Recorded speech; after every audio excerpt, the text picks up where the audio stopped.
ಆತ್ಮೀಯ ಬಂಧುಗಳೇ, ಏನೋ ಮೊನ್ನೆ ರಾತ್ರಿ ದುರ್ಘಟನೆ ನನ್ನ ವಾಹನಕ್ಕೆ ನಡೀತು. ದೇವರ ದಯೆಯಿಂದ, ತಮ್ಮೆಲ್ಲರ ಪ್ರೀತಿ ವಿಶ್ವಾಸ ಆಶೀರ್ವಾದಗಳಿಂದ, ಎಲ್ಲ ಹಿತೈಷಿಗಳ ಆಶೀರ್ವಾದದಿಂದ ನನಗೆ ಯಾವುದೇ ರೀತಿಯ ತೊಂದರೆ ಜೀವಕ್ಕೆ ಆಗಿಲ್ಲ. ನಾನು ಭಾಳ ಆರಾಮಾಗಿದ್ದೀನಿ. ಡಾಕ್ಟರ್ ಸಲಹೆ ಮೇರೆಗೆ ಕೆಲವು ಸಣ್ಣ ಪುಟ್ಟ ಪೆಟ್ಟುಗಳಿಗೆ ಆಪರೇಷನ್ ಆಗಿರೋದ್ರಿಂದ ಆಸ್ಪತ್ರೆಯಲ್ಲಿದ್ದೇನೆ ಅಷ್ಟೇ. ಸದ್ಯದಲ್ಲೇ ನಾಳೆ ನಡೆದ ಡಿಸ್ಚಾರ್ಜ್ ಆಗ್ತೀನಿ. ಸದ್ಯದಲ್ಲೇ ಕ್ಷೇತ್ರಕ್ಕೆ ಬಂದು ತಮ್ಮನ್ನೆಲ್ಲ ಭೇಟಿ ಮಾಡ್ತಕ್ಕಂಥ ಕೆಲಸ ಮಾಡ್ತೀನಿ. ದಯಮಾಡಿ ತಾವ್ಯಾರು ಆತಂಕಕ್ಕೆ ಒಳಗಾಗಬಾರ್ದು.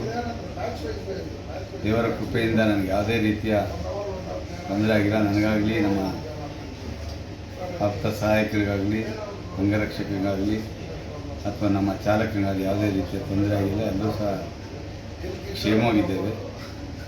ಸದ್ಯದಲ್ಲೇ ಬಂದು ತಮ್ಮನ್ನೆಲ್ಲ ಭೇಟಿ ಮಾಡ್ತೀನಿ. ಯಾರೂ ಆತಂಕಗೊಳಗಾಗಬೇಡಿ. ನಾನು ತಮ್ಮನ್ನೆಲ್ಲ ಬಂದು ನಾನು ನಾಗಮಂಗಲದಲ್ಲೇ ಭೇಟಿ ಮಾಡ್ತಕ್ಕಂಥ ಕೆಲಸ ಮಾಡ್ತೀನಿ. ಧನ್ಯವಾದಗಳು.